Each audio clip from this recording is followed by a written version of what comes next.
একটা ছোট্ট গ্রামে অর্জুন নামে এক ছেলে থাকত। অর্জুন পড়াশোনায় খুবই বুদ্ধিমান ছিল। গ্রামের সবাই তার তীক্ষ্ণ মেধা আর চটপটে বুদ্ধির প্রশংসা করত।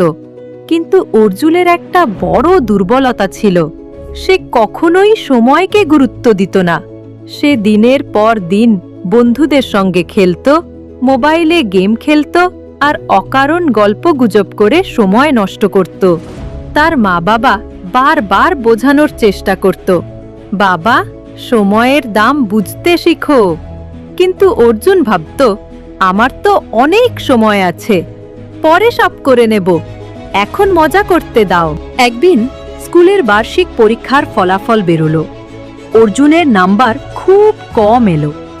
যে ছেলেটাকে শিক্ষকরা একসময় গর্ব করে দেখাতো, সেই অর্জুনকেই দেখে এবার তারা হতাশ হয়ে গেল। বন্ধুরাও ধীরে ধীরে তার থেকে দূরে সরে গেল। বাড়ি ফিরে অর্জুন দেখল তার মা বাবার চোখে গভীর হতাশা। তার নিজেরও খুব খারাপ লাগলো, কিন্তু সে বুঝতে পারছিল না এই অভ্যাস এখন কিভাবে বদলাবে। সেদিন রাতে অর্জুন দাদুর কাছে গেল। দাদু ছিলেন গ্রামের সবচেয়ে জ্ঞানী আর সম্মানিত মানুষ। অর্জুন তার কাছে বসে সব কথা খুলে বলল। সে বলল, দাদু, আমি বুঝতে পারছি না, আমি তো ভালো ছাত্র, তবুও আমি ফেল করলাম কিভাবে? দাদু হেসে বললেন, অর্জুন, সমস্যা তোমার পড়াশোনায় না, সমস্যা হলো তুমি সময়কে হালকাভাবে নিয়েছ। তারপর দাদু গম্ভীর হয়ে বললেন, সময় খুব মূল্যবান, সঠিকভাবে ব্যবহার করলে এটা তোমাকে সাফল্যের দিকে নিয়ে যায়, আর যদি নষ্ট করো তবে এটাই তোমাকে পিছিয়ে দেয়। অর্জুন অবাক হয়ে জিজ্ঞেস করল, কিন্তু দাদু, সময় তো সব সময় থাকে, আমি পরে সব করতে পারি। দাদু বললেন, না রে ভাই, সময় নদীর জলের মতো, একবার বয়ে গেলে আর ফিরে আসে না।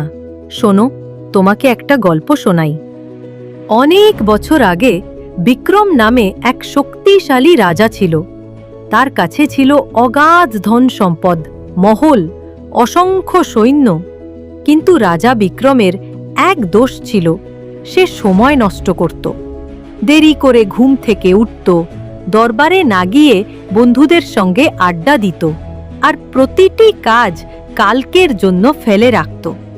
একদিন এক সাধু রাজ দরবারে এসে বলল, রাজা, আপনার কাছে সব কিছু আছে, কিন্তু আপনি আপনার সবচেয়ে দামি জিনিস সময় নষ্ট করছেন। একদিন এর জন্য আপনাকে ভুগতে হবে। রাজা হেসে উত্তর দিল, আমার কাছে অনেক সময় আছে, আমি যখন চাই তখন করব। বছরের পর বছর কেটে গেল।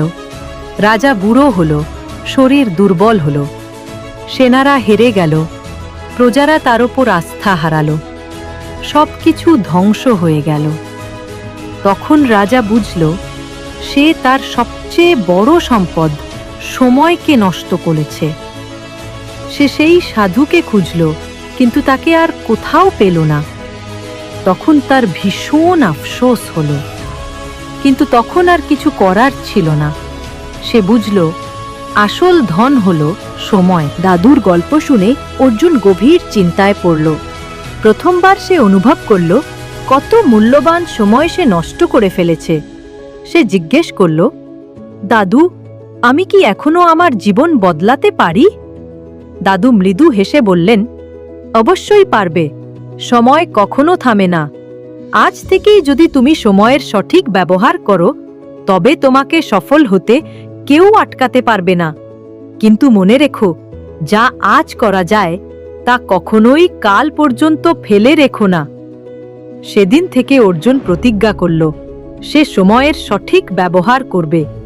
সে একটা রুটিন বানালো, প্রতিটি কাজের সময় ঠিক করল, ভোরে উঠতে শুরু করল, পড়াশোনায় মন দিল, অকারণ আড্ডা থেকে দূরে থাকল। ধীরে ধীরে তার পরিশ্রমের ফল পাওয়া গেল। পরের পরীক্ষায় সে ক্লাসে প্রথম হল। বড় হয়ে সে এক সফল ব্যবসায়ী হল। তার জীবন দেখে গ্রামের সবাই অনুপ্রাণিত হল। সময়ই আসল ধন। আজ যা করতে পারো তা কখনোই আগামী দিনের জন্য ফেলে রেখো না। বন্ধুরা, ভিডিওটা ভালো লাগলে অবশ্যই চ্যানেলটা সাবস্ক্রাইব করো। পরবর্তী ভিডিও পাওয়ার জন্য ধন্যবাদ।